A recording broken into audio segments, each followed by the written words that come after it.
قاتلوهم يعذبهم الله بأيديكم ويخزهم وينصركم. السلام علیکم ناظرین، میں ہوں عدنان وڑیچ۔ پروگرام قرآن سے روحانی علاج میں آج ہم کار صاحب سے پوچھیں گے کہ کیا یوٹیوب پر موجود ہر دم ہمیں سن لینا چاہیے؟ کیا اس سے کوئی نقصان تو نہیں ہوتا؟ السلام علیکم کار صاحب۔ وعلیکم السلام ورحمۃ جی کار صاحب، آپ کی کیا رائے ہے اس بارے میں؟ عدنان بھائی، سب سے پہلے تو میں آپ کو یہ بات واضح کر دوں جی کہ اللہ تعالیٰ نے قرآن مجید میں فرمایا وَنُنَزِّلُ مِنَ الْقُرْآنِ مَا هُوَ شِفَاءٌ وَرَحْمَةٌ لِّلْمُؤْمِنِينَ۔ جی قرآن شفا بھی ہے، رحمت بھی ہے۔ قرآن پڑھنا بھی باعث برکت ہے، سننا بھی باعث برکت ہے، اس کو یاد کرنا بھی ثواب بھی ہے، برکت بھی ہے، خیر بھی ہے۔ رقیت کے حوالے سے، دم کے حوالے سے یہ ہے بہترین صدقہ جاریہ حاصل کرنے کے لیے اس ویڈیو کو لائک کریں، شیئر کریں، کمنٹ کریں اور ہمارے چینل کو سبسکرائب کریں، پیج کو لائک کریں۔ قرآن سے روحانی علاج کہ یوٹیوب پر واقعتاً بہت سارے جو ہیں وہ دم موجود ہوتے ہیں۔ اکثر مریض سوال کرتے ہیں کہ آپ بتائیں کون سا سنیں اور اس میں کون سا نہ سنیں، اور اس میں بہت ساری چیزیں ہوتی ہیں۔ جی بات یہ ہے کہ شہد شفا ہے۔ اب ہم شہد بلڈ پریشر کے مریض کو دے دیتے ہیں، اس کا بلڈ پریشر شوٹ کر جاتا ہے۔ بالکل کہتا جی آپ نے کہا شفا بھی ہے، آپ بلڈ پریشر اس سے بڑھ گیا میرا، آپ قرآن نے کہا شفا ہے۔ اب ہم ادھر کیا کریں گے؟ ہم اس کی تدبیر کو بدل دیں گے، تھوڑا سا بدل کے استعمال کروا دیں گے۔ بھئی تمہیں بلڈ پریشر ہوتا ہے، پانی میں ملا کے پی لو تاکہ بلڈ پریشر نہ بڑھے، تاکہ بلڈ پریشر تمہارا نارمل رہے۔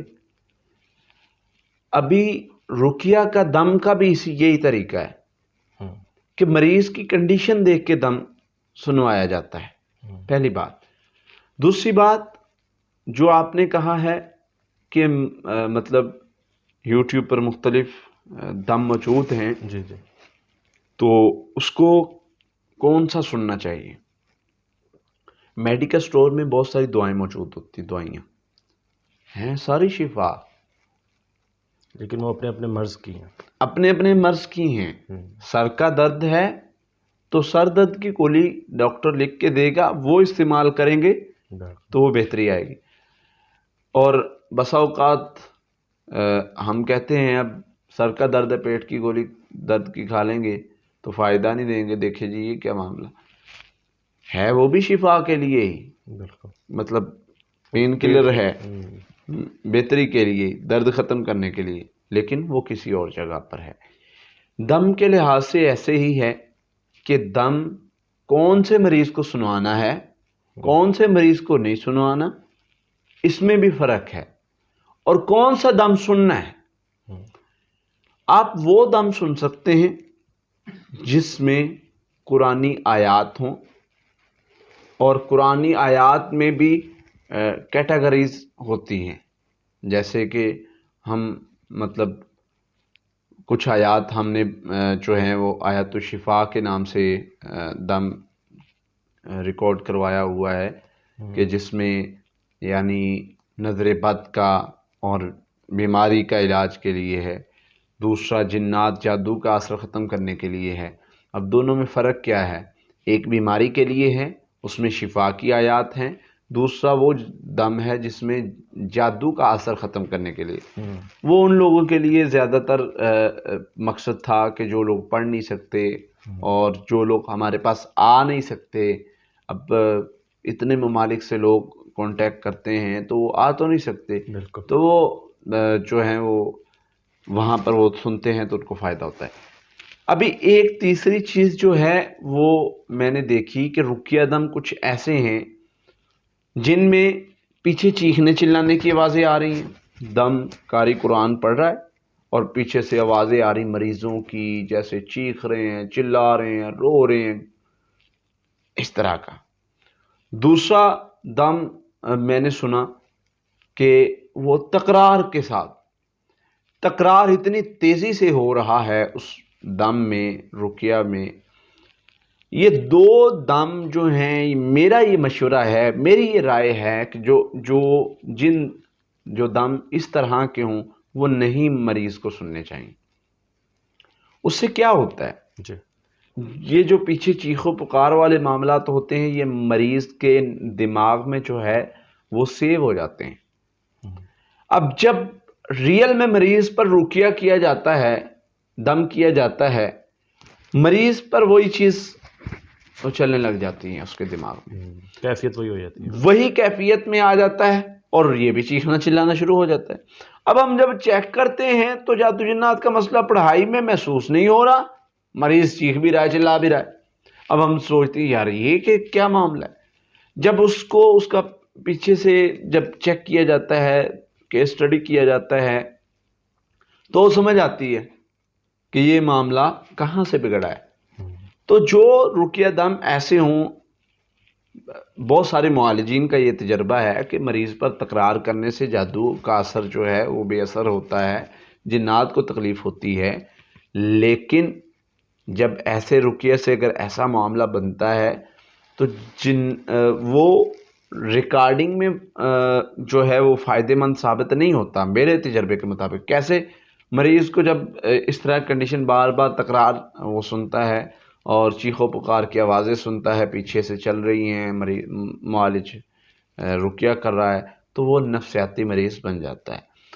ہاں ہم کیا کرتے ہیں، ہم وہ والی پڑھائی زیادہ تر تو ہم جو ہے وہ انہی لوگوں کو رقیہ دم کا کہتے ہیں جن کی ہمیں کنڈیشن کا اندازہ ہو جاتا ہے کہ اس بندے کو ضرورت ہے.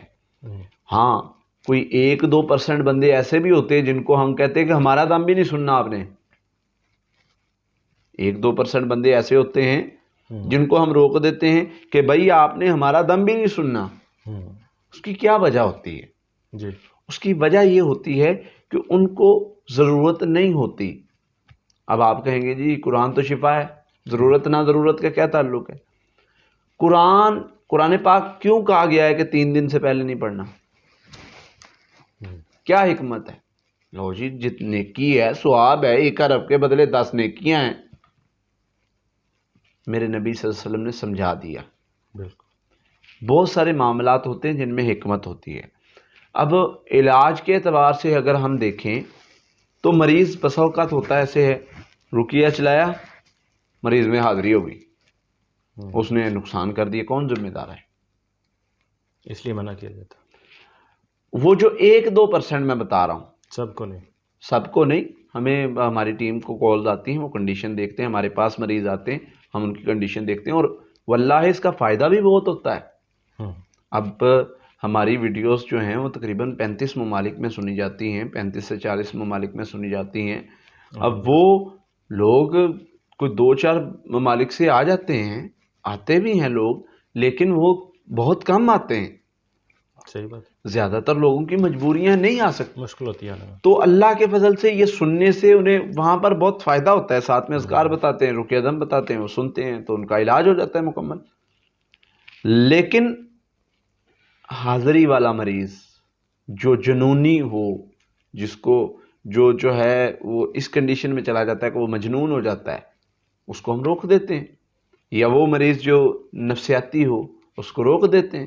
تو یہ ساری کنڈیشنز دیکھ کے تو 1-2 قسم کے رقیہ ہیں جن کے لیے میں نے کہا ہے، جن میں زیادہ تکرار ہو اور جن میں زیادہ پیچھے شور کی آوازیں آ رہی، رقیہ چل رہا ہے، چیخنے کی آوازیں، چلانے کی آوازیں، ایسا رقیہ سننے سے گریز کرے. اس سے انسان نفسیاتی مریض بن سکتا ہے. باقی آیات الشفا ہیں، مختلف آیات ہیں، قرآن پاک کی آیات السکینہ ہیں. یہ آیات، یہ رقیہ، یہ دم، یہ شفا ہی شفا ہے، سکون ہی سکون ہے. تو بہتر یہی ہے کہ آپ معالج کی یعنی اجازت کے ساتھ، اجازت میں نے لفظ اس لیے استعمال کیا ہے کہ پوچھ کر وہ کریں، تاکہ وہ سمجھ رہا ہے آپ کی ضرورت کو. یہ نہ ہو آپ پر حاضری والا مسئلہ ہے، وہ رقیہ دم کہے جو سن لیں اور آپ الٹا نقصان ہو. ہاں بہت ساری حاضری والے مریض ایسے ہوتے ہیں جن کو ہم اجازت دے دیتے ہیں، مطلب اس لیے کہ وہ ان کی کنڈیشن ایسی نہیں ہوتی کہ ان میں حاضری ہو جائے گی دم سننے کے دوران. ان کا یہ ہوتا ہے کہ دم سنیں گے تو شیطان کمزور ہو جائے گا، مسئلہ ختم ہو جائے گا۔ تو اس لیے یہ چیزوں پر غور کرتے ہوئے اپنا علاج کریں اور کوشش کریں کہ معالج کے ساتھ اس کی مطلب رہنمائی کے ساتھ یہ دم سنیں، تو انشاءاللہ پھر بہت زیادہ فائدہ ہوگا، کیونکہ معالج نے سوچ سمجھ کے آپ کی کنڈیشن دیکھ کے پھر آپ کو پریفر کرنا ہوتا ہے کہ کون سا مطلب آپ کے لیے بہترین ہے۔ بہت شکریہ قاری صاحب۔ جی ناظرین، اگلے پروگرام میں پھر حاضر ہوں گے، تب تک لیے اللہ حافظ۔ بہترین صدقہ جاریہ حاصل کرنے کے لیے اس ویڈیو کو لائک کریں، شیئر کریں، کمنٹ کریں اور ہمارے چینل کو سبسکرائب کریں، پیج کو لائک کریں۔ قرآن سے روحانی علاج۔ قاتلوهم يعذبهم الله بأيديكم ويخزي